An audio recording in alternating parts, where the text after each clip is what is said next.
Nurse Janet. Paano naging nurse? Noong mga panahon ng hapon, nurse ka lang, di ba? Panahon ng hapon, nag-first year ako sa Paco Catholic School. Malate! Apa? First year ko sa First year high school? oo. From Malate yan, sa Paco, nilalakad ko yan. Kasi nasa barong-barong pa tayo noon. After the war na to? O during the... Oo, Ah. after na. Katapos ngayon, sa Paco, siyempre, lahat ng mga buildings talaga, warak. Gagawa lamang sila ng mga concert hut, mga barong-barong, andiyan dyan ang classroom mo. Kung kulang pa at maraming estudyante, andun kami sa open air, ang mga desk, yun na nga may upuan din, ganyan. Ang nagmamanis nga, mga madre, mga pare. Ang gagwapo ng pare, ang gaganda ng mga madre. Kaya noong mga panahon, sabi ko, magmamadre rin ako. Eto nga, gumagawa ako lagi ng mga prayer. Kaya sabi ko sa mga kaibigan ko, siguro kailangan pinagpatuloy ko yung pagmadre ko Hindi nursing ang kinuha ko Ganun. Tapos ngayon, nalalayuan na ako, nagbukas na ang Malate Catholic School. Kami ang first graduate after the war ng Malate Catholic School, and that was 1949. Tapos ngayon, siyempre mga madre pa rin, ganyan. Hindi kami karamihan, hindi puno ang aming ang classroom namin. Pero sa madaling sabi, yun, nakatapos din. Natatandaan ko din, nung minsan nagkaroon ng contest to compose a prayer, yung akin ang napili. Yung pa Ay, pala, siguro nasa linya ko yung... yung pa pala, prayer warrior ka na. Oo, gumawa na ako. Katapos, yun na, nag-graduate. Katapos, ito naman mga barkada ko, keso kukuha daw sila ng entrance examination sa PGH. Ako, wala pa akong malay kung anong kukunin kong course. Napasama ako. Pumasa ako. Ayun. Yung UP School of Nursing na yun. Student nurse ka na. Ang tiyahin niya, nabuhayan mo yun, nakita mo. Oh. Yun ang nagpapaaral sa kanya. Okay. Professor na siya nun. Buhay pa doon ang auntie siya nagkuhan. Mabuti naman at free board and lodging, being a government hospital and a government school. Kaya kami kung tawagin, ano ba yun? UP kami PGH School of Nursing. School of Nursing, it's only a 3-year course. Kaya nung nandito na ako, galing na ako nasa States, pinagpatuloy ko to obtain a title of BSN. Kaya yung mga subjects na hindi namin nakuha when we were taking the registered nurse, doon ko kinukuha ngayon sa women's. I graduated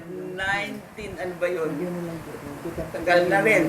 Kasi School of Nursing, 1952 ako. Graduate sa UP. Oo, nag-graduate. Tapos ngayon, anong tawag nito? Yun, meron na naman mga barkada, puntang States. Di nag-apply, exchange visitors program, kaya nakapunta ng States. Yun ang contract only for 2 years. Then go back to your original place. Ngayon, nung bating na yung aming deadline, lumapit kami sa immigration. Humingi kami ng grace period. Sabi namin, hindi pa namin yung bang nabibisita lahat ng state ng United States. After bigyan kami ng 2 years again, wala nang choice. You have to go home or go somewhere else. Nag-apply ngayon ako sa Canada, Hamilton. Doon naman ako nakapag 1 and a half years yata. Kaya naman ako napauwi, nabatay ang auntie. Maliit pa si Lina nun Ang tiyahin. Hindi, Auntie Ma'am. Teresa. Di ba si Lina, At tapos ngayon ayun, lumalaki si Lina. Ay, mga tuition, mga gastos. Balik na naman ako sa States. The same hospital na naman kasi kilala na ako eh. O, till finally, ayun nga, hanggang nakatapos siya, hanggang nakapag-asawa, balik-balik na ganun ako. There was a time, nakukunin ko siya, meron na siya mga papeles, ganun. Eh, yun pala, meron naman siyang iba ng takbo ng buhay niya. Nakita niya si Parling Gago.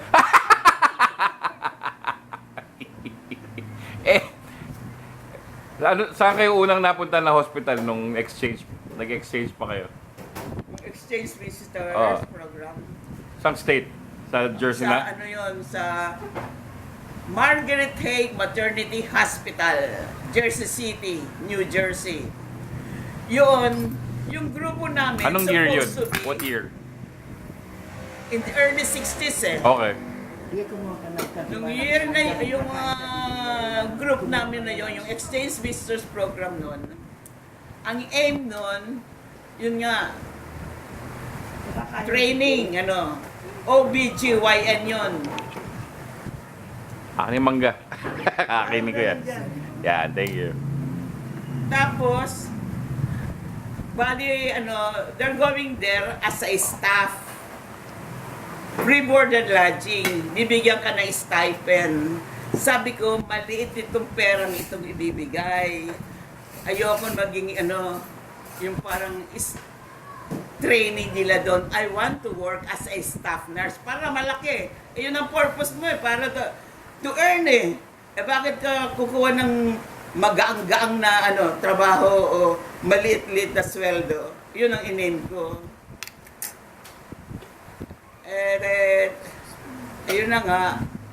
Tapos na yung contract mo, balik sa Canada. Sa Canada, matay mga auntie. Umuwi ako, thinking I'm not going anymore. Kasi sa Canada,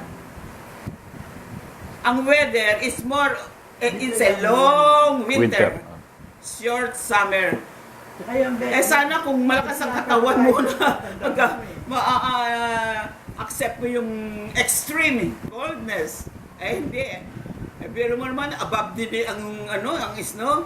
Ganun din naman Nakakita ko ng apartment just across the street. Across the street, sa summer, maglakad ka sa labas. Pag winter, underground ka dumaan. Even in Jersey, yung ganun din kami. Meron underground Nakapagtrabaho ka rin pala sa Canada. Ha? Nakapagtrabaho ka rin pala sa Canada. Of course. Sa kwan naman yun. Sa mga kidney problems, mga Di pa na lalaki, mga Di pa na-invento dialysis nun. Yun, wala pa. Nung kasi ang mga accent sa States, iba eh. Pagdating mo ng Canada, ang mga kausap mo, kala mo mga ibon. Hindi mo maintindihan eh. They came also from different world eh. Lalo na parting Europe. Hindi mo talaga maintindihan. Pero pag later on, you get used to it, maintindihan mo na, napapagaya ka na magkakaroon ka din ng mga Paano yung unang punta nyo ron before civil rights? Wala bang discrimination? Buwan naman eh. Hindi very strong. Not like in New York. Kasi hindi naman kaagad-agad ako Jersey City eh. Christ Hospital eh. Nag-New York muna kami eh. Bali, ang pinagtatrabuhan ko dun President, hindi. Basta yung Hudson Medical Center. Sabi nila, that's the hospital where Rodolph Valentino died. Sabi ganon. Yun, nilalakad lang namin for my hotel. Punta kami sa sa kanilang market. Kalimutan ko lang kung anong pangalan ng market nila doon. At saka sa mga terminal na mga buses. Si Carmina sumunod na sa akin. nursing din ang kinuha niya. Na para baga na-influence ko. Nag-nursing siya. PGH din, natapos din niya. Pero siya hindi yata nag-pursue ng further education. Basta ang title niya, GN, Graduate Nurse. Kasi sa States, the more you study, the more title you have, the money keeps on increasing, going up. Kaya even though you carried with you all these titles and still you attend mga seminars, mga basta additional education, meron din yung additional sa pay. Additional payment, additional salary. Okay.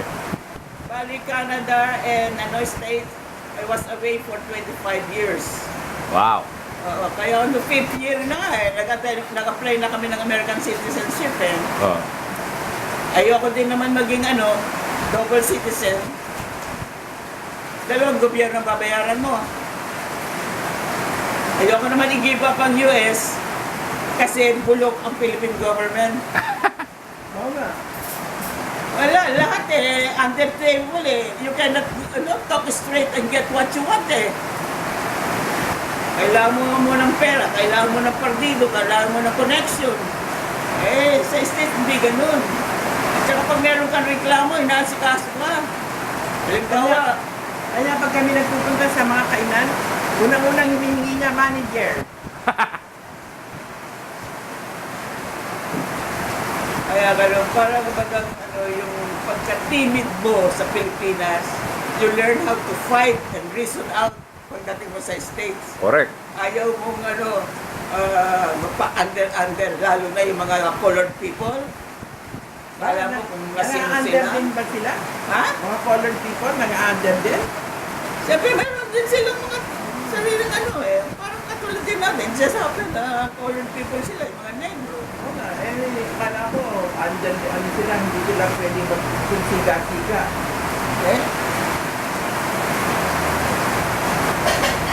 Kaya ganon. Kanya nang dumating siya rito, siya isang fighter. Palaban. Oo. Kumain ka na muna. Kumain na yan! Gusto kong kainin yung manggang yan. You ice cream? Ini-interview ka na yan. You want ice cream? Bawal I want Sabi ko nga, nag-drop ang aking blood sugar doon malapit sa ice cream salon Ay, Kaya naku, makakain ako Walang bawal-bawal talaga. Mula nung dumating sila, morning, tanghali, hapon, kanin. Hindi ka pa nagpapacheck up, baka mamaya naman Yeah. Confident na confident ka, yung pala tumaas na.